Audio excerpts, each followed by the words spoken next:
Hello, and welcome to Westminster Sound Committee. This is a very important ministry to this church. It's rather a thankless job because when you're doing your job well, nobody even knows you're here. And the purpose of this video is to make sure that you know that you have the tools, you know how to use the tools at your disposal so that you are ready to produce a great sound reinforcement for the ministry of this church.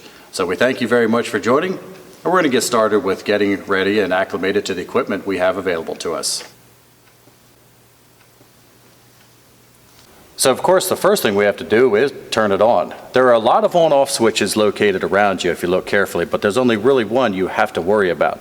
So if you arrive here and the board is dark, come down here to your left and you will see a red and a green button. And to get things started, all you have to do is press the green button and everything should begin to fire up. And everything should be ready in about 5 to 10 seconds. So now that the board is running, you'll notice that there are labels located above each one of these channels.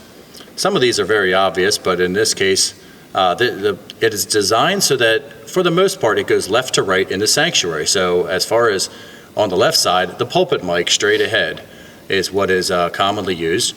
And then the body packs, these next three, each pastor wears a body pack for their presentation.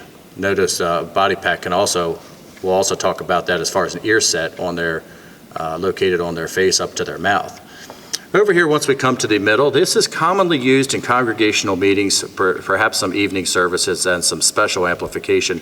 Your wireless microphones, and we'll talk about these later. These would be the handheld microphones. Hanging choir mics, you notice 4 located above the choir. These are all grouped into this one named hang. Room microphone, this is commonly used during streaming when you want to pick up just the ambient sound within the room and get that into the stream or recording. And then mic 5, 9, and 10, off to our right, of course, we have the right balcony where you find the organ. If there's a special instrumentalist or soloist located up there that needs amplification, these will be plugged in, and we'll go into these a little farther. Over here to your right, you'll see a whole separate group banked over here. These are the outputs. This is what's going out. And the only ones you really have to worry about, and these are rarely, if never, adjusted. But I want to point out these final 3 over here. Your send. This sends out to the stream. So those who are running the 11 a.m. service, this is one you just want to monitor, and I want you to know where it is at. On the recording, the recorder off to the right that we use for podcasts and so forth and CDs, this is the channel that goes to that recording. And then this final channel on the output would be the main speakers located in the front of the room and under the balcony. This controls the output to those.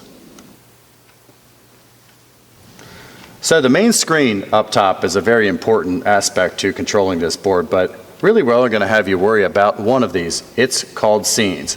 But by the way, feel free to press some of the other buttons and just take a look. You can't really hurt anything. And I'll show you if you do, you can fix it very easily with this button, scenes.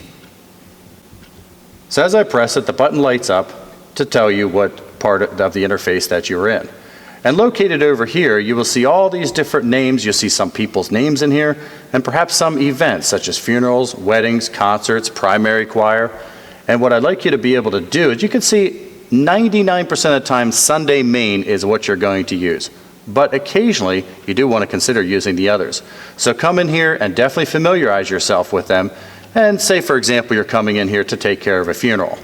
Well, we have a special profile built so that a funeral is more easy to handle by selecting funeral. So we'll go ahead and select it. It's a touch screen.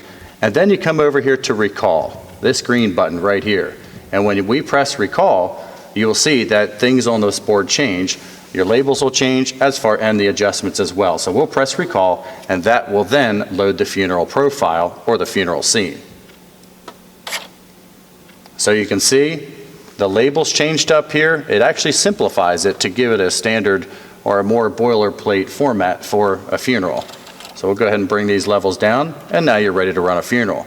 Now, if you come in some Sunday and you see that this board is not looking familiar at all, it's possible that it has an unfamiliar scene already loaded in it. So, remember, we're going to use Sunday main. The very first one is the one you always want to reload anytime you feel that you're unfamiliar with the labeling on the board or any other aspects. So go ahead and I'll do that again for you. We'll press Sunday main, you'll select it, it'll highlight it, we'll hit recall, and the labels change back to what you would be more familiar with to run a typical Sunday afternoon or Sunday morning or evening service. And before continuing with further explanation of the equipment available here, it's very important to understand the mindset. And what do I mean by mindset? A mindset is very important for preparing yourself for the success.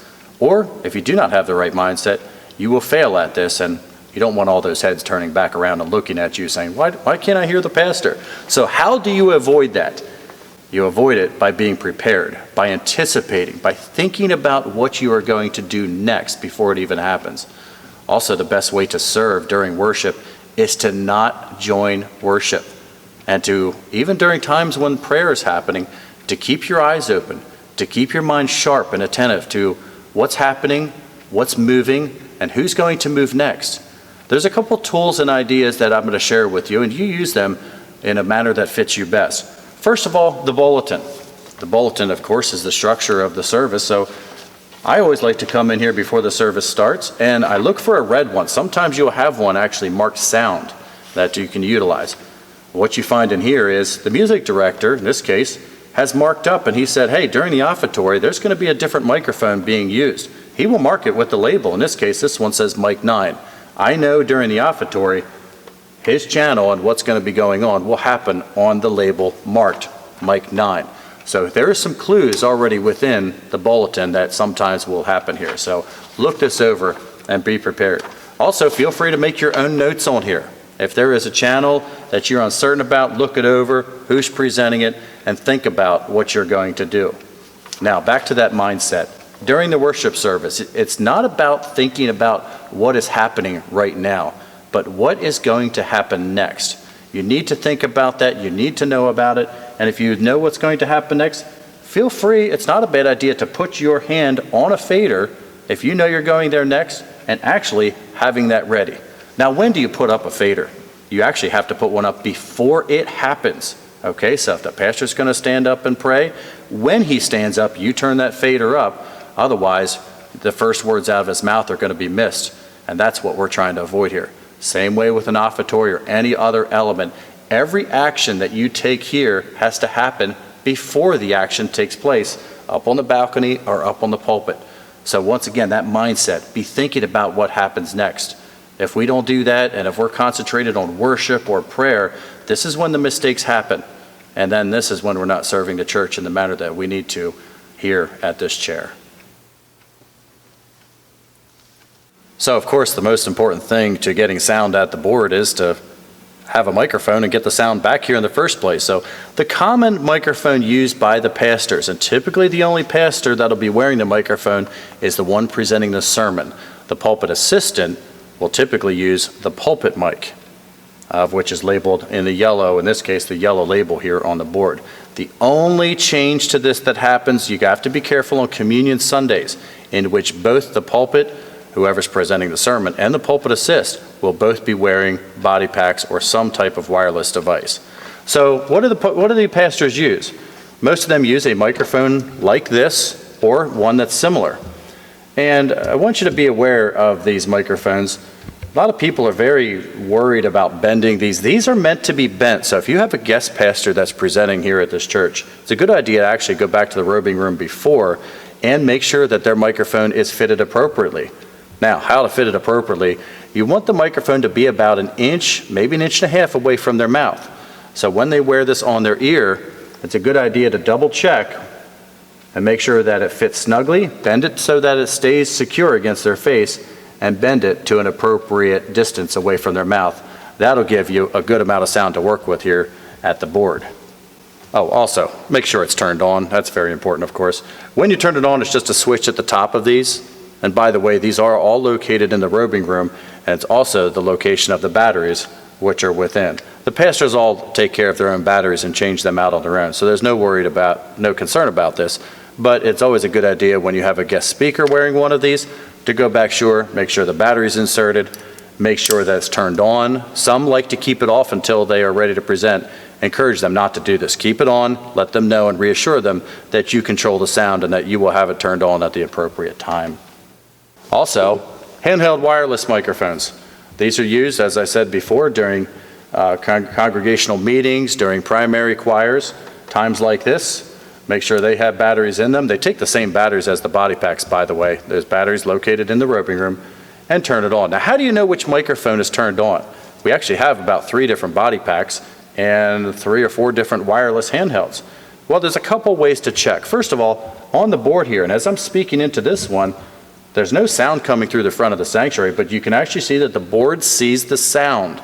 So it's always a good idea, even before a service when the pastors are back in the robing room, to look down and see the signal and which channels are coming through. In this case, if I didn't have this microphone, I can see that wireless 3 is getting sound through it. It's not time to turn it on yet, but it will be soon. So I can make a note, perhaps in the bulletin, or even a little piece of tape or a mental note as to which microphone is being used. So it's very important to always encourage anybody that has a microphone turned on out there to always leave it on, which allows you to get a clue as to which one is available and which one is needed to be used soon. Also, there's another way to check the microphones and which ones are on, and that is on the receiver located down to your left. So here are the microphone receivers, giving you some detailed displays as to what's going on with the microphones. You don't really have to know a whole lot about how these work, except know the labels. You can see the white labels on top of each one of those rectangular receivers, noting which microphones these receivers are dedicated to. Over there at Belt Pack 5, you can see that one is just like your cell phone, showing it has a strong signal from the transmitter or the microphone, and also this blue light is also another indicator. You can see in this case there's only one microphone that is transmitting, and that would be Belt Pack 5. So right away you can know that the pastor wearing that is the one, that's the microphone that he selected. So I'm going to go up here. I have handheld 3 in my hand. I will turn that on, and I want you to just look on the display and notice how things change when we turn that on. So right there you can see that it's getting a great signal, just like your cell phone, as well as also this green light is indicating that somebody's actually speaking. So of course handheld 3 would be the equivalent to wireless 3 on the board. So it's not a bad idea to familiarize yourself just a little bit, and also a great way to double check which microphones are going to be used for the service. So the commonly used hardwired microphones in the sanctuary are as follows. The pulpit microphone right in the center. If there is a pastor or a speaker up there that is not wearing a body pack, the way to get them and to amplify them appropriately is by using the pulpit mic. I always like to see this thing start out at 0, which is about 3/4 of the way up, and then adjust up or down appropriately so that you get the appropriate sound filled in the room. The room microphone, this is nice for picking up, and this only goes to the recording, but nice for picking up congregational singing or any type of ambient noise. When you want to catch the room, use the room microphone, and this one's also nice to start right around 0 or 3/4 of the way up. The next one I'm going to show you is an exception. When there's an instrumentalist or a soloist, well, you can know that many singers sing at different volumes, so I don't like to see these started up here. So typically a soloist up at the balcony, shown by this microphone, is plugged into 9 or 10, and usually you'll know that by what's noted in the bulletin. But I like to start them up about 1/3 of the way and then adjust them from there. Because if you have a very loud soprano or something and you have them up here, boy, you can really light up the room and ruin the performance right away. So start them out very conservatively, and then gently and conservatively work your way up or down to make sure that you get a great balance between any instruments, any soloist, to make it sound nice, live, and conservative. Now, one point I'd like to note about amplifying soloists: try to make it not sound like it's coming from the front of the sanctuary. You want to adjust the faders so that you're helping them out. You're filling the room. You're getting that sound underneath the balcony, but you're not having it dominate the room. Think about, listen very carefully, and make slow adjustments to everything happening with any soloists or instruments on the balcony, and that'll be really appreciated by everyone in this room. On the right side of the board is everything that you need to record. Now, we do record about everything here, so if it's a funeral, a wedding, evening service, or both morning services, all get recorded to the SD cards. There's an SD recorder about knee level, and I'll show you where that is. But first of all, we need an SD card. These are similarly used in cell phones as well as cameras, or a version of them. Inside this case, open this up and you will see there is a location of blank SD cards. Pull one out and we will now take it down to the recorder and get it ready to go. So if there is no counter on the display down here, it's possible that you need to put the SD card inside to be ready for recording. There are two doors up here. Door number 2, don't worry about that one, that's actually a backup. But door number 1 is the one in which we want to insert this card into. So just hold it face up so that the writing is facing you. Open this little door and slide it into the slot. Upon getting to the back of it, you will feel a little click and then it holds itself in there as such. Go ahead and shut the door and we should be ready to re-recording here shortly. Now, just like an old tape player, you can put this in recording standby. As soon as you hit record, you will see that the pause button is also lit up. Now, to actually begin recording, go ahead and hit record once again, and you will note that this counter, which right now is indicating 0, will start counting, as well as this pause button will go away. So I'm going to go ahead and press record and also point out an additional feature allowing you to discover if or not sound is getting into the disc. So press record. The counter is now counting up from 0, now up to 4, and in the middle of this display you can see that there is my voice actually coming through and the recorder is indicating that it is picking it up. We do like to see this kind of about midway up here, but normally you do not need to make any adjustments. Now, upon completion of the recording, come over here and hit stop. The counter will go back to 0 and it will archive. This is actually automatically loading the information up to our server so that we have a backup copy outside this building. Archiving showed on the screen now complete. On a typical service, this will take about 2 minutes, but you really don't need to do anything to do that, as this thing is automatic in its features and your recording is complete. Now, at the completion of a service, if you want to, you can bring out this SD card once again, same process before. Push in first and it will pop out. And now that we have this card, we can then leave it on the top of the board, but either use a bag located on top of the desk here or put a piece of paper with it indicating what service it was from and any information that those who take care of the sound ministry and who make CDs, that they need to know what files are on there, and that'll make their job a lot easier. Next, we will talk about using the headphones. Headphones are a very important part, but I do see a lot of people using these wrong. And what I mean by using them wrong is the headphones should never be used when there's a transition going on here in the service. If a pastor is standing up after music or sitting down and then the music starts, you should not be wearing your headphones. Now, why? Well, the priority is having the room sound right first, not the stream, not the recording. You want everybody inside the sanctuary to hear things appropriately. So make your adjustments first by using your ears inside the room. Now, after that's done and you feel very confident that everything's fine, that's a good time to put on your headphones. Now, why would you wear your headphones? Well, if you want to listen to something, perhaps you want to hear if a mic is working fine, maybe there's some feedback or you hear a ringing in the speakers and you want to identify, well, is that a microphone issue? Do I have the volume in a manner that's causing some feedback? We have had issues in the sanctuary where actually somebody's hearing aids were ringing back, and you can put on the headphones and figure out, well, it's not coming from anything that I'm doing. So first of all, the headphones plugged in at the top, they're always plugged in. Right underneath the headphone jack, you will find the knob of which you can adjust the volume. If you put your headphones on and you don't hear anything, first thing is always check the knob to make sure that you have volume going into them. Now, what do you want to hear through your headphones? You have to tell the board what you want to listen to. So first one I'm going to explain is all the outputs. So from before we talked about the various outputs available over here, all the way off to the right, you will see main, left, right. What that's speaking of is the speakers overall, under the balcony, up from the front. That's what you're listening to. So if you want to hear about the overall mix coming out of the speakers, that's what you want to select. And you do that with a button right here marked PAFL. So if you select this main, which is the speakers located in this room, you will hear the signal going into the main speakers.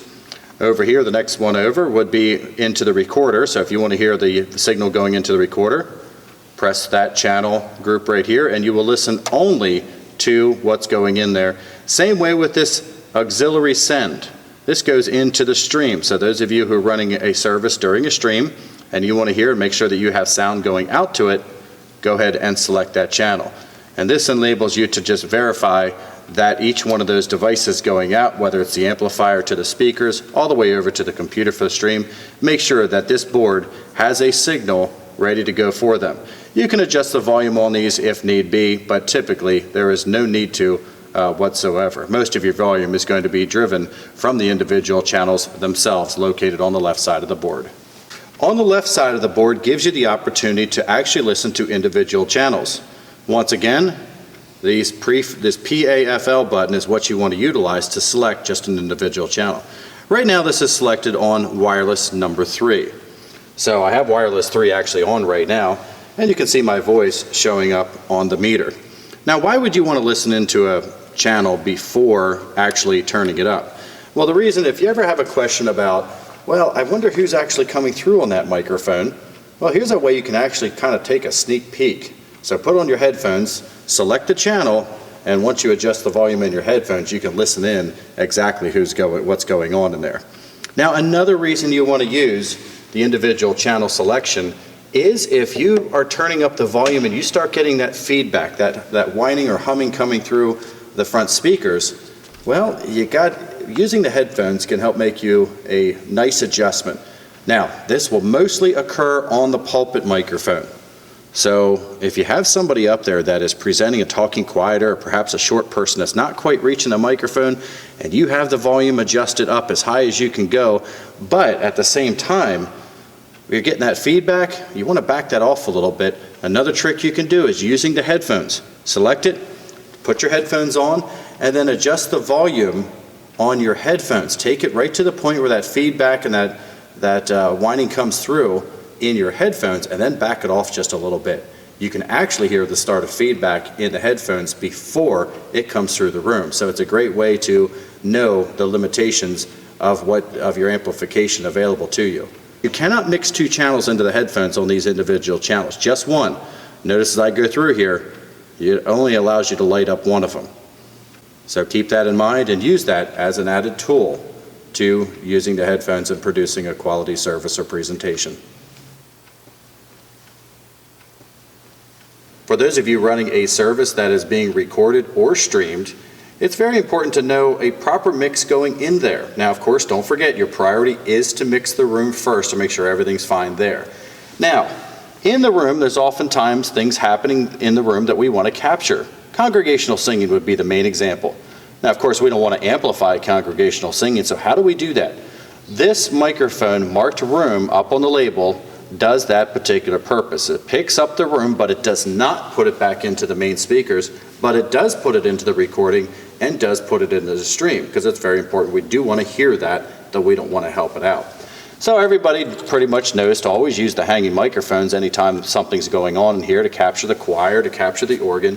But what we found out is that we weren't capturing enough of what the room sounded like, because of course we have the best singers in our room. So you put on your headphones, and if you select the recording or the stream, as we just went over, select that, and you can hear the mix going into the recorder or the stream. In this case, I have selected the stream. So I want to make sure that everybody listening to the stream can hear the congregation singing and hear the organ. So of course the hanging choir mics will pick up most of the organ. The room, we can adjust this up or down to get a good mix of the singing in with the organ. So put on your headphones and adjust your volume, and go ahead and adjust your room and the choir mics to get a good sounding mix that you would hear on a recording. So once again, that is a very handy thing to do for recording and getting a great sound out of that. And if you want to come over and hear what's actually going into the SD recorder, go ahead and select that, but oftentimes the mixes are very, very similar that you can't tell the difference. Take a look at the board right here, and you can see right away that something is wrong. Now, what am I seeing right here? Currently, I'm talking through, of course, channel number 3 on the wireless microphone. Notice how the red is being lit up here. My fader's not up. So think about this, if this is before a service and you have perhaps pastors or speakers talking, and you see this red, or maybe the opposite, where you see there's just not enough signal. Well, you need to adjust the gain, and this is an area which many people don't know how to do, but I'm going to show you right now so that you're aware of it, and I'd like you to perhaps even try it and look out for an occasion to do it. Now, if I were to put this fader up right now, I am going to blast this place out. I can see that because I am maxing out on that gain right now, and you can see the red light is coming up. How do I adjust the signal going in? That is the gain. Now, did you ever use these green buttons, these greenish blue buttons? This is what we want to do. If you hit this select button, you notice the whole top of this board lights up. Could be a little scary at first. Don't worry about it. You got this. So all the way up in the upper left-hand corner is the gain trim. You see the word gain up here on this preamp? This is something, look, it's all maxed out here. I got peak lights coming on. There are problems. How do I fix this? Grab this knob and go ahead and adjust this down to a level in which the red light disappears. You can see now on the meter that my voice is right in the middle of there, which actually is a great starting point. So now I feel a lot safer knowing that the signal going into my fader right here is of a measure that I can utilize and get adjusted appropriately. So, boy, looking at that, we just averted a catastrophe by getting that red light out of the way. Another aspect about the gain that does happen occasionally is you go and turn your fader up and, oh, man, you just can't get the volume out of this. And you come all the way up here and you still can't get enough volume. Well, quickly adjust the gain. Select the channel that's causing the problem. Here we go. We hit select, come right up here, and now we're going to adjust the gain up. Now, very slowly on this knob, a little bit goes a long way. So very slowly bring that knob up and turn that until you get the appropriate level. Come back and adjust your fader. Once again, very small adjustments, and that way you can get the volume adjusted appropriately and quickly. So once again, hit that select button, come up here and adjust your gain, but be very careful on this knob. A little bit really makes a lot of difference inside this room. So we're here at the end, and we're going to talk about shutting down the board. It's actually quite easy, and I'll give you a trick here. It starts up here at the panel up top. Now you say, oh man, I don't even know what's on my panel. Don't worry about it. Come up to the very upper button marked processing and just keep pushing this until you see the home screen. And the way you can see the home screen is it says GLD on it, which is of course the brand and model of our board right here. So once I get that up on my screen, I can see a red power down. Similar to your cell phone, does it say, do you want to power down? I'm going to go ahead and hit power down. It says, shut down the desk, yes or no. I'm going to go ahead and hit continue or yes. And now, just like a computer, it'll shut down and it'll tell you when it's safe to actually hit the power button. So I do see on the screen that it says that you are now safe to power off your GLD. Of course, from there, all we have to do is hit one more button, the red button. Let's go to it. So we hit the red button, and then this is actually a sequencer. It shuts down everything in the order that needs to be done. So we don't need to think about, oh, do I turn off the amps? Do I turn off? No, don't worry about it. That's already pre-programmed and ready to go for you. So now that we're shut down and closed out, I want to leave you with some final thoughts. First of all, thank you. This is a thankless job. Nobody usually comes back and says, thank you for running sound today. But it is a very important part of the ministry here. And when you do things right, nobody actually looks or even notices that you're here. So if nobody comes back and says thank you, or I realize what you did, consider that a success. The mindset, once again, I want to cap on that one more time. Be ready, be thoughtful, anticipate what's coming up next. Do not worship. You listen to the sermon, that's you can certainly do that, but during those other times, keep your eyes open, be attentive, and be ready for the next move. And anticipate and make all your actions happen before anybody opens their mouth or plays an instrument. Thank you very much for watching.